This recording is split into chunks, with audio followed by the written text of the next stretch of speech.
This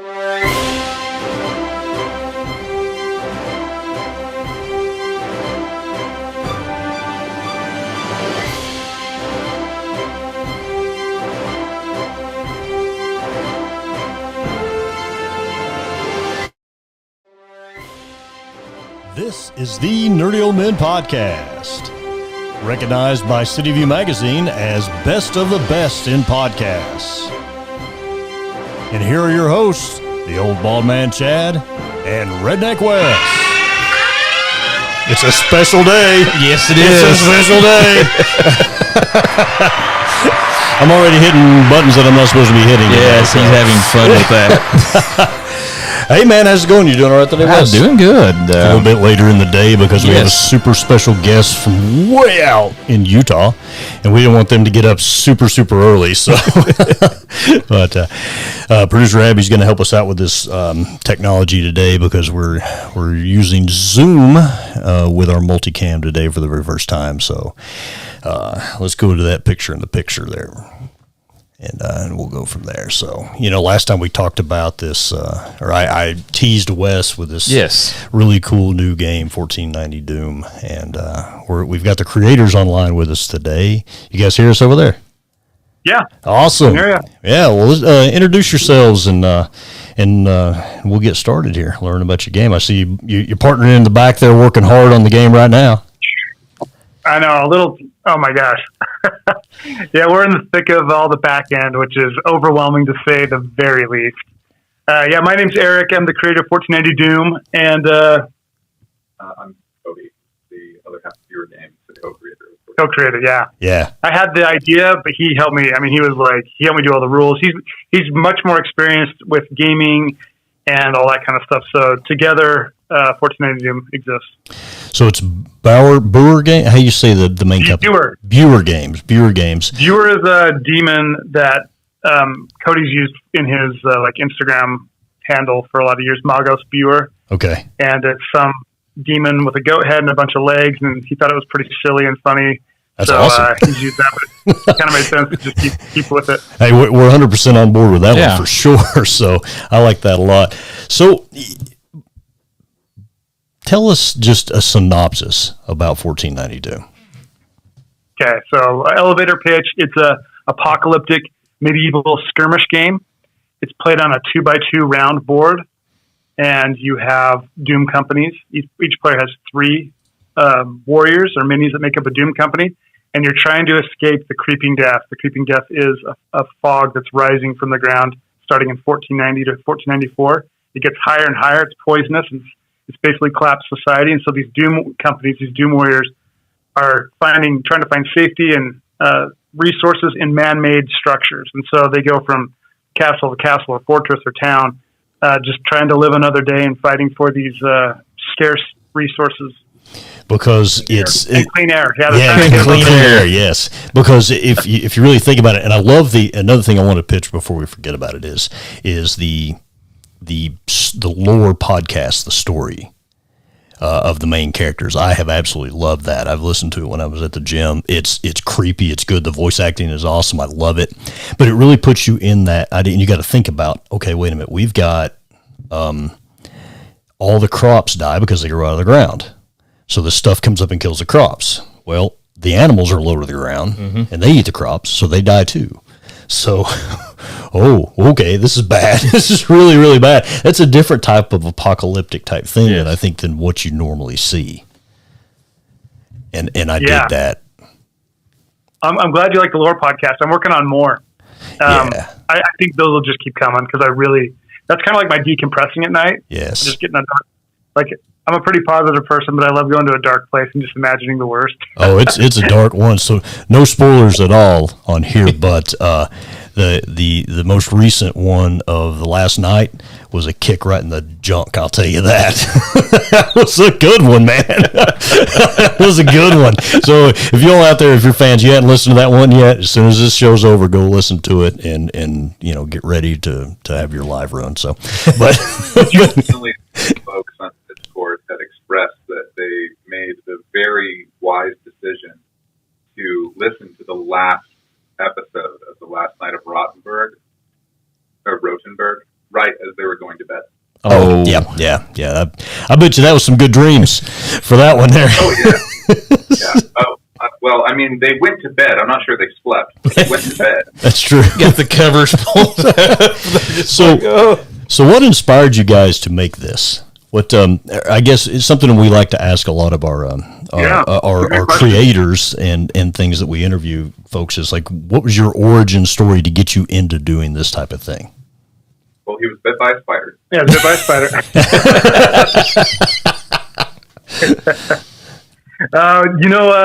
We were driving home from Adepticon last year, and we were both super inspired by all the cool stuff coming out.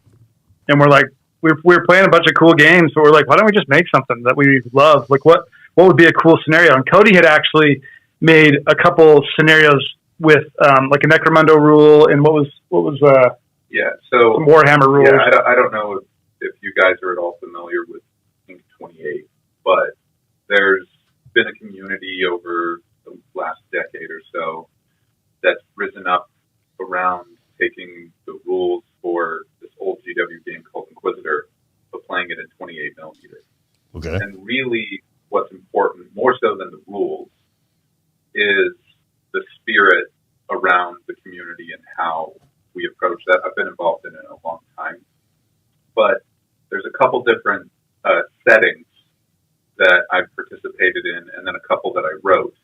And part of writing those settings, beyond doing a lot of world building leading up to a cool event you play, is also writing rules for those events. And though most of them were adaptations of existing TW rules, but a large portion of them were just written rules that I wrote myself. So it wasn't until Eric, being the creative genius that he is, came along and just asked, why the heck am I not just making games? That I thought, why am I not? Why would I make games? And so he was the push for that. Out of 90 Doom, the whole prompt or the thing that came up is, I just asked Eric, I mean, if you really do love coming with me to these Inc. 28 events and to Adepticon and stuff, why don't we do a setting that you write next time? And so this easily could have been just a fun little event that we did once with some friends at a con. I mean, Eric had a way bigger idea than that.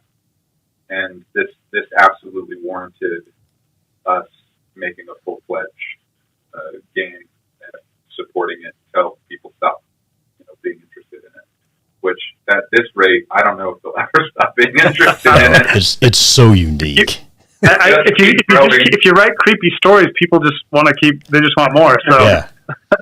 But as far as like the aesthetic in the world, I love retrofuturism, and so space helmets and like weird aliens and spaceships, like the 50s designed what they thought the future would be like. I love that.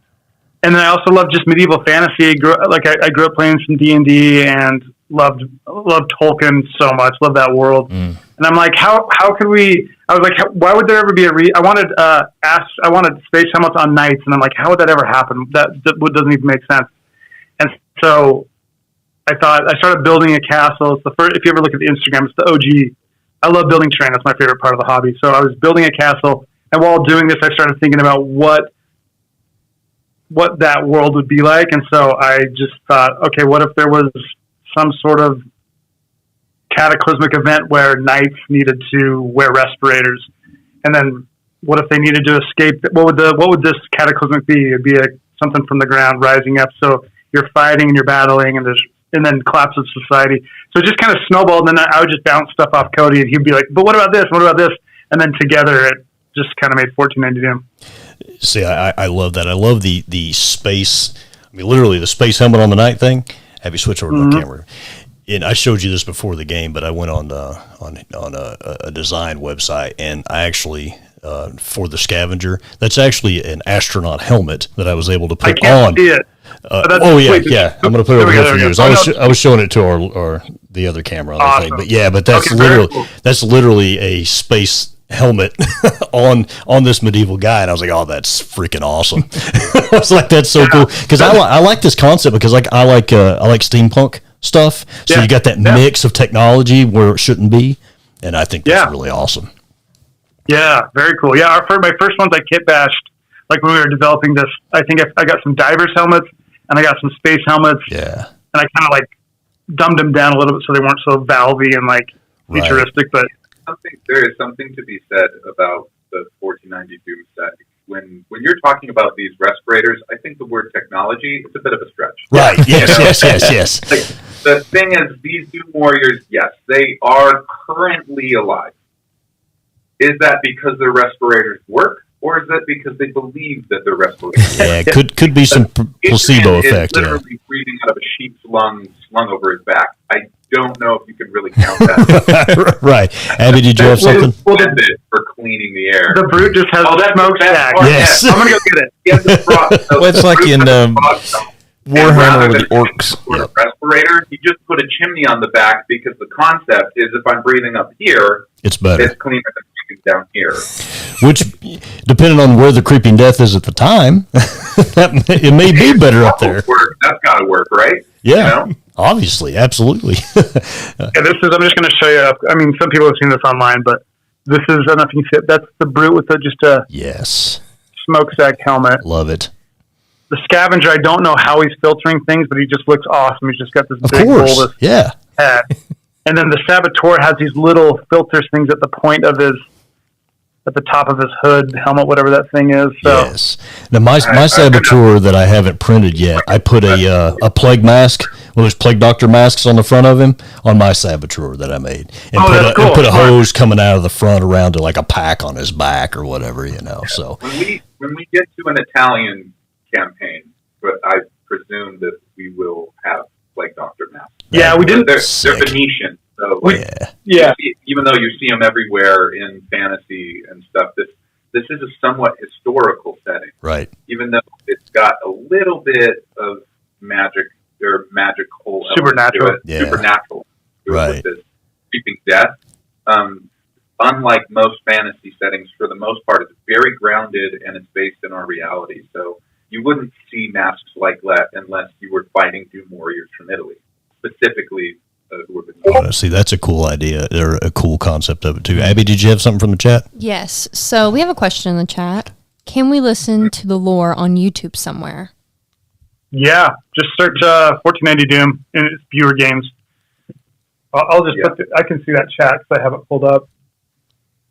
Yeah, that's a great question. Yeah, we'll add a link for you guys. So awesome. Check it out. Very, very cool.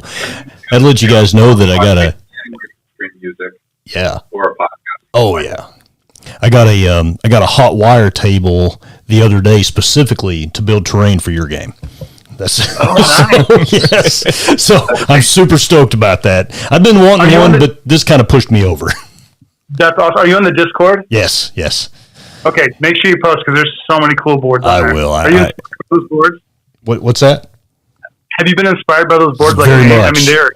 Well, I'm telling you, the boards that you guys, Abby, if you want to switch over to show their website and a picture of a couple of those boards on there, that's what really inspired me to look into the game, is when I saw those, because I've never played anything on a round round board. That to me was the cool thing about it was a self-contained board, but it wasn't, an entire tabletop. It was 2 foot. And it went up, and the vertical aspect. Have you got a Lazy Susan yet? Not yet. No. But that's a good idea. But I'm going to attach it, yes. You just have to remember you can't twist it until after round 1 when everyone's on the board, because you deploy off the board. Right. Then you can start spinning, and it's really fun. Oh, it's so cool. Intentionally make a board that has like a little extra lip that they can sit on, so they're just outside of the deployment. That's a good idea. Or if you just simply place them on the edge and just remember to measure from the edge and not the model. That's true. But we used Lazy Susans at the tournament that we ran at Adepticon, and everyone wished that it was under their board. We had 2, but we should have had 8. We have 4 now. Yeah, we have 4 now. But isn't that what's kind of fun when you're on this ground level and you're learning this stuff, is like, well, wow, why didn't we think of that? This is a cool. How can we incorporate this into our game? And it grows organically, and everybody's kind of learning from each other. Oh yeah, I had a big moment like that when one of our fans, he came up with a creative solution for resource caches. As you guys probably know, in the game, you have the opportunity to go up to chests or crates. We call them resource caches, but it's essentially just a container that could keep resources safe from the creeping death. And your models can kind of attempt to loot it to see if there's anything valuable inside. And one of our fans said, well, why can't those resource caches be alive? So he just made a mule who had a barrel sewed into its chest with a breathing tube going into the barrel, and you had to physically chase the mule to try to loot it. I was like, it's so good. Yeah, exactly. It's endless, though. Why wouldn't you just make resource cache mount? Right. That's a shout out to Matt in England. Exactly. Maturian Rising, I think is his name. He's I awesome. love that though, but just the creativity that they just took something that you'd made and ran with it. That's thanks to him. I'm pretty certain we're working with the sculptor to create official resource tokens. And that's one amazing. of the ideas that we're floating around for the resource caches is just dead guy. Corpse. Yeah. Because if you're going to loot something and it's carrying around good resources, the best one is probably just dead guy. There's got to be a map on some. Yeah. Always have maps on them. Yeah. So going back to the game itself, this is a actually you can play single player as well. And I want to talk about that here in a minute because I think that is really cool. But 2-player plus, right? Optimal for two players? Man, some people, two. I would say 2, but some people love 3. Like, there's a guy named Gore in our in our Facebook group. Yeah, and he runs games, and I think they play like almost exclusively 3 or 4. He loves the bigger player count. So they don't do as many models. They'll do maybe two models or 1 model as they get higher players. But he says it's fun. We recommend that beyond 2 players, you use 2 models per Doom Company rather than 3. That does not mean it's not balanced for 3 models. You absolutely could, but one of the highlights of 1490 Doom is the playtime. People really like that the game's for 30 minutes, 40 minutes tops. If you play with full Doom companies and go up to 3 players or 4 players, I mean, you'll have a great time, but turns are going to take a very, very long time. Yeah. And so at that point, you should really reduce Doom companies to 2 models, or just be prepared to play for an hour or 2 or longer. If you go up to 4 players, 5 players, it also makes the board chaos. Right. Really, I can imagine. It's close quarter battle. Because we've intentionally made a small play space, but there are some players who have moved up to a 3-foot circular board to play with 3 or 4 players specifically. I think there was one group that said they did that for their finale because they played through. Oh, that's cool. Which I think is such a cool idea to make exclusively a slightly larger board and then just force everyone to fight over the same castle. That sounds cool. Yeah, that sounds cool. What I think is that's going to take a lot longer than a standard. Oh yeah. Something I thought was really like 30 minutes. What I thought was really cool about another thing about the game is, of course, now we'll talk here in a minute about the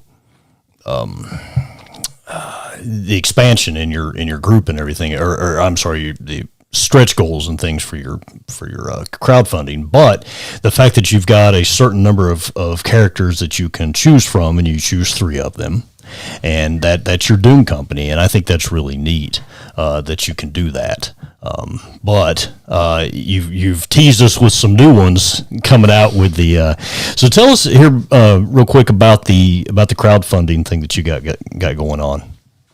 Yeah, so we realized that to better serve everyone, we need some funding to manufacture all of this, to get physical books made, because we have PDFs for sale, and that's good enough to play, but we want the real experience of hands-on stuff. So we chose GameFound for a lot of reasons. I'm not going to go through all of them, but I think that they're going to be the best choice for us, especially going forward as we become a company that makes more games.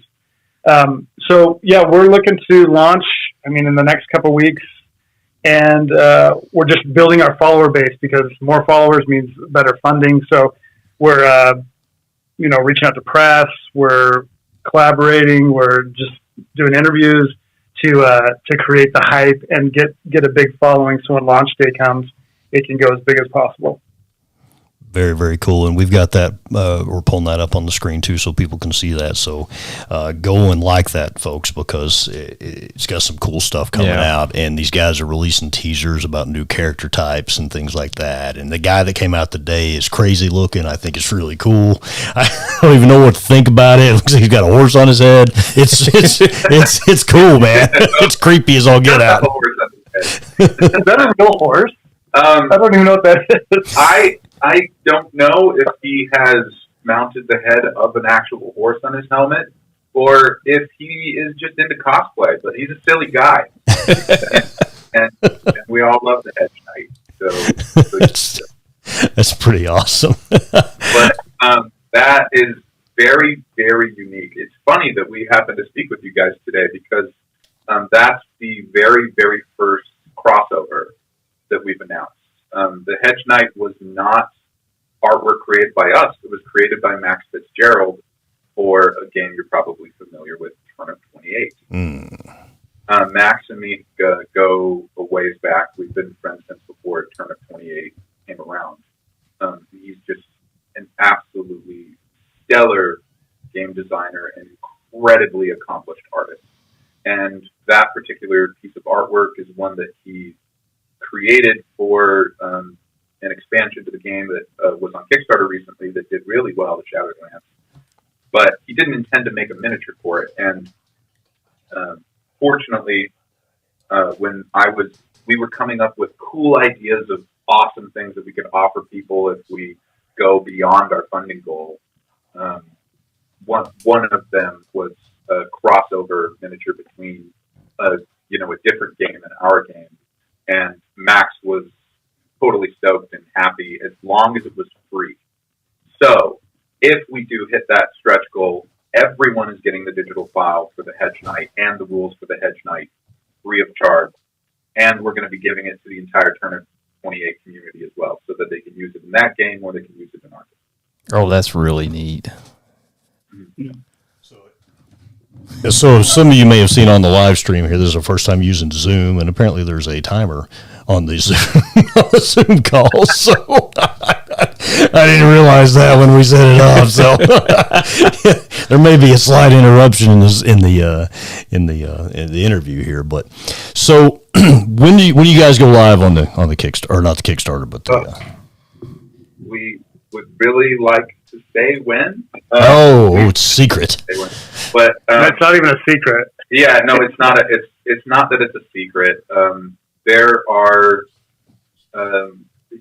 so on the back end, there is a certain amount of things that need to be ready, complete, and in place before GameFound can approve our project for launch, so that we can start the countdown.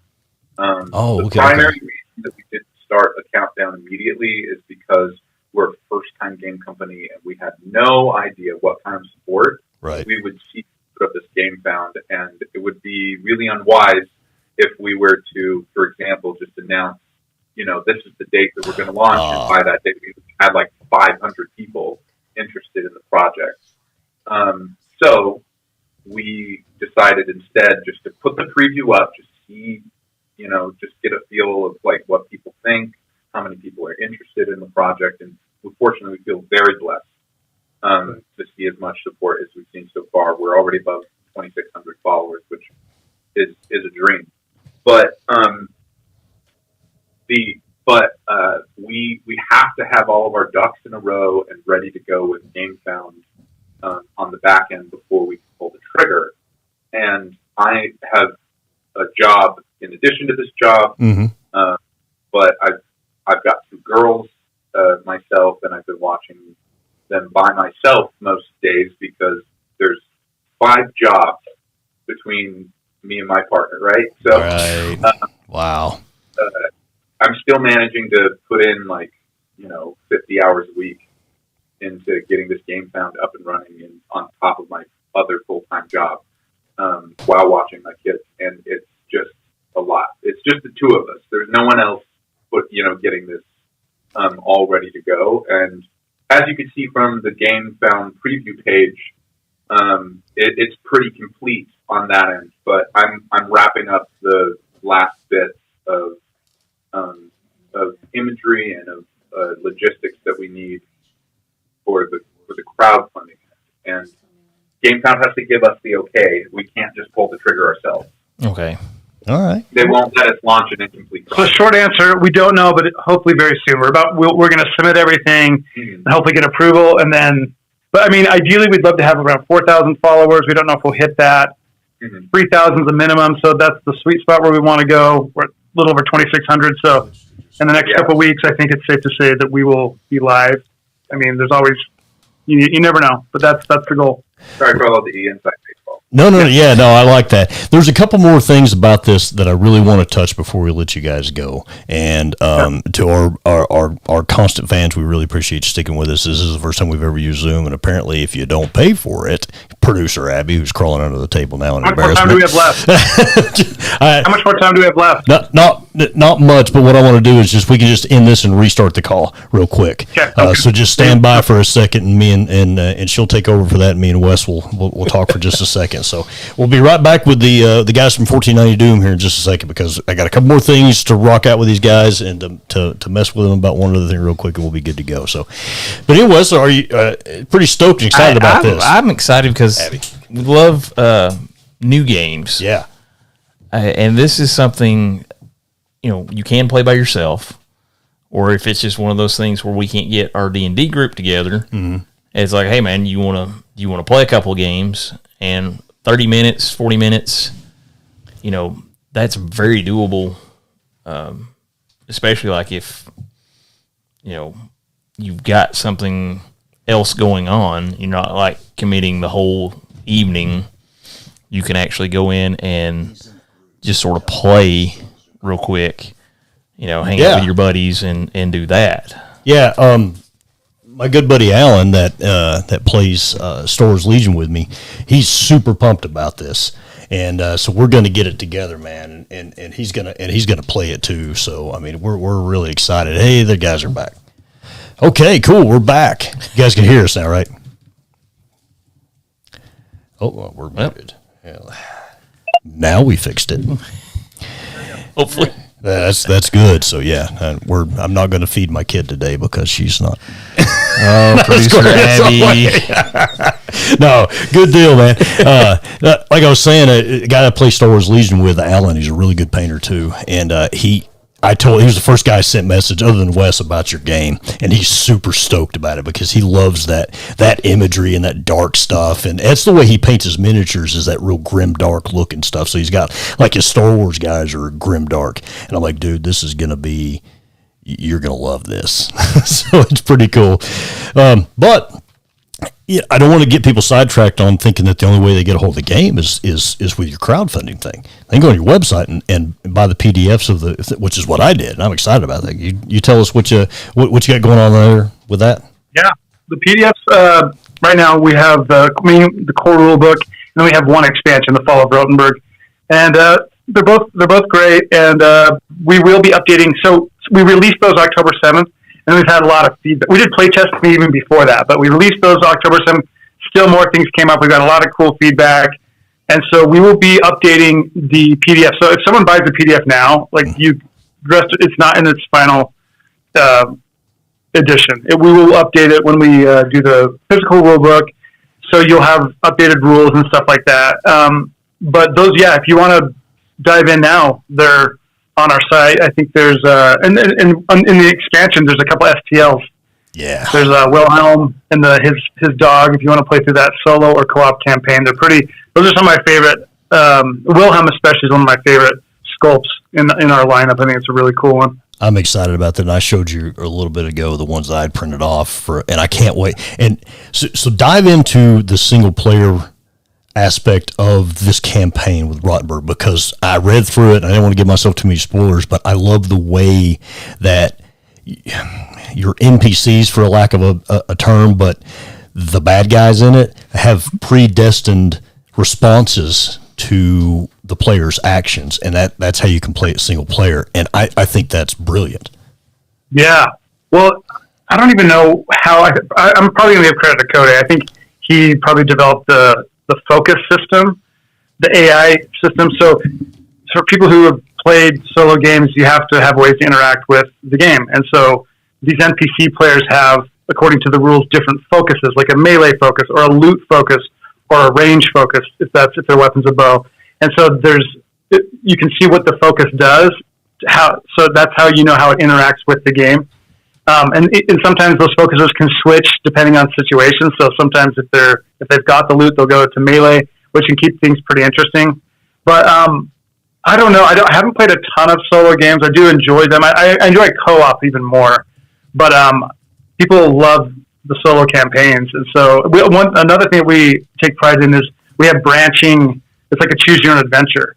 So after the second scenario in that book, you can say, well, do you go do this or do you go do that? Yeah, I love that. The story splits at that time. It doesn't even come back together. The story's split. So you can play through it again and make a different choice and see how it goes. So it's one of those things where your actions have consequences. And it says turn to, if you choose this way, turn to page this. Just like the old, like you said, the choose your own adventure books. And I loved it. I would, full disclosure, I was sitting there at work waiting to get an email about some stuff, and I was scrolling through it, reading it, and I was like, oh my God, that's so freaking cool. So that was a key piece that I really, really liked a lot. So, and that this might be, I don't know if you've seen, but we will also have another campaign coming out following Adrian, and it will have similar formatting with choices and stuff. That's really neat. That's super, super cool. Another thing that we really like to do real quick, and we don't want to keep you guys too long, is we love to do this with guests that we think are really awesome, and you guys are guests that we think is really awesome. We're going to introduce you guys to the Nerdy Old Men Rapid Fire Question Session. And we're going to begin with Eric. All answers are right until they're wrong. Yes.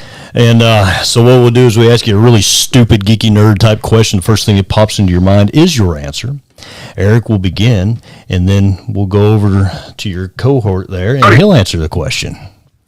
So, Wes, you can begin. All right, guys. Other than the 1490 Doom, if you could pick a fantasy universe to live in and go through, which would it be?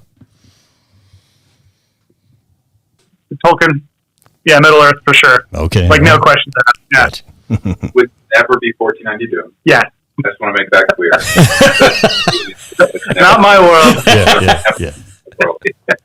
I would probably choose Redwall. Okay. Good.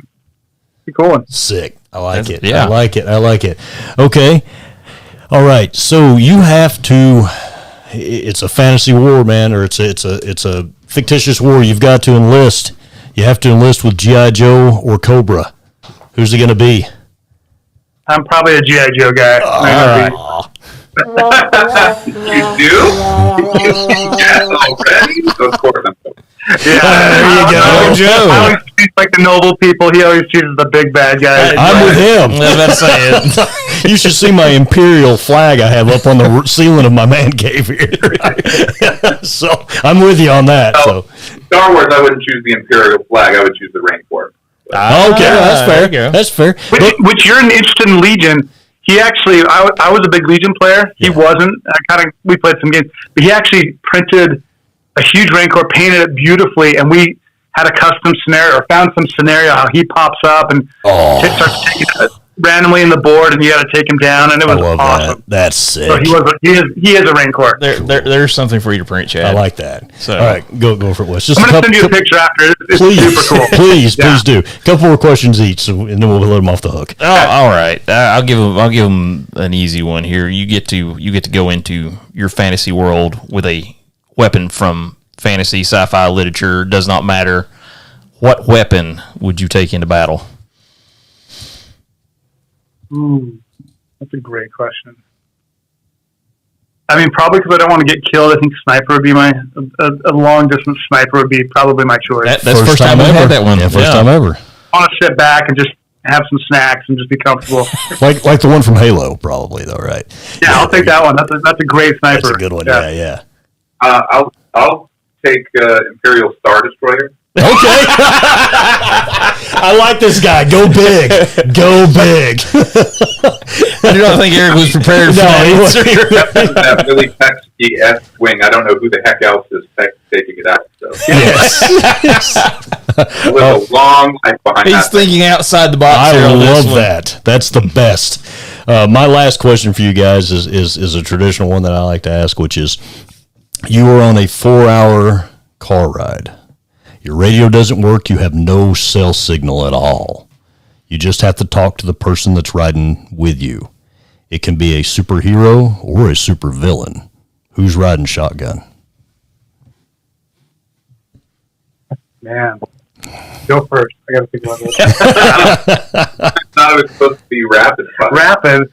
Oh, man. I mean, that's really interesting because that's basically what me and Eric do every year. Yeah. I mean, we have 20 hours. They're 22 Adepticon. to get to Adepticon. And we've done it twice now.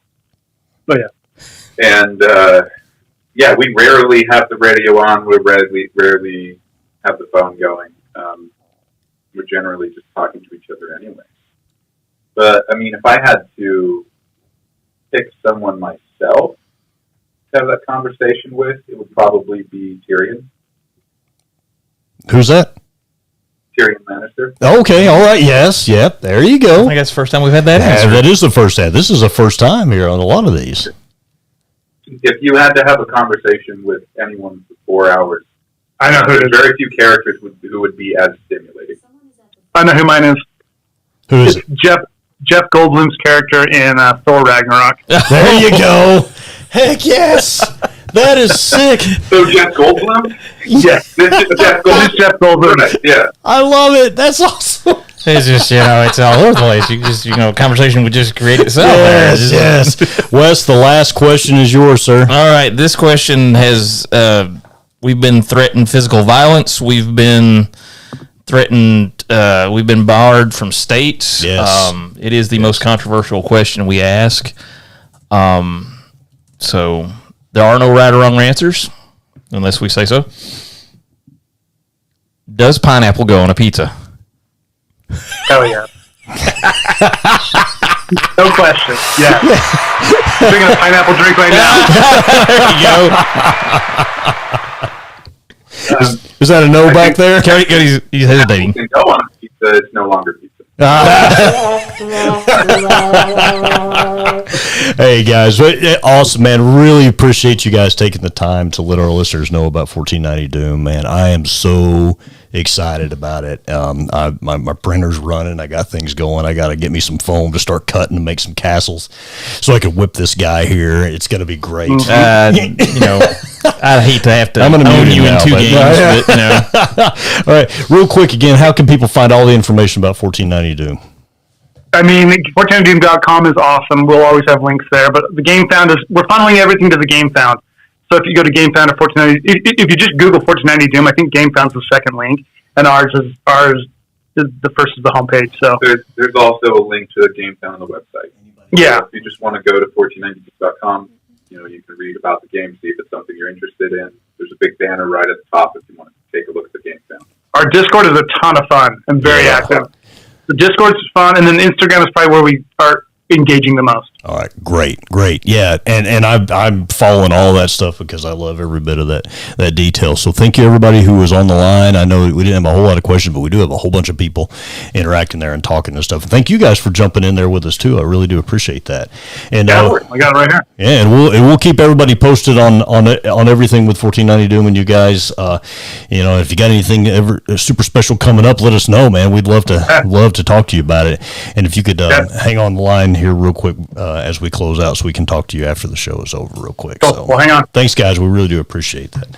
Wes, man, that was good times, dude. I appreciate I'm excited about this one. I think this will be a a new fun addition to the gaming library. Yes, but yes. And you can knock people off of it. So Toyman Terrence, we can knock him off the thing because he always seems to fall in the D&D game. He falls in the D&D game all the time. All right, man. Until next time, this is the Old Bald Man Chad with Redneck West. Producer Abby over on the side trying to keep up with the Zoom stuff. So, all right, guys. Thank you very much for your time. Like, share, subscribe. All that stuff that the young kids say about YouTube. So please like, share, and subscribe, all that kind of stuff. 1490 Doom. I want each and every one of you to go follow your favorite social media version of their pages right now. So please do so because they're awesome guys. So thank you very much. Redneck West, go for it. Yeehaw.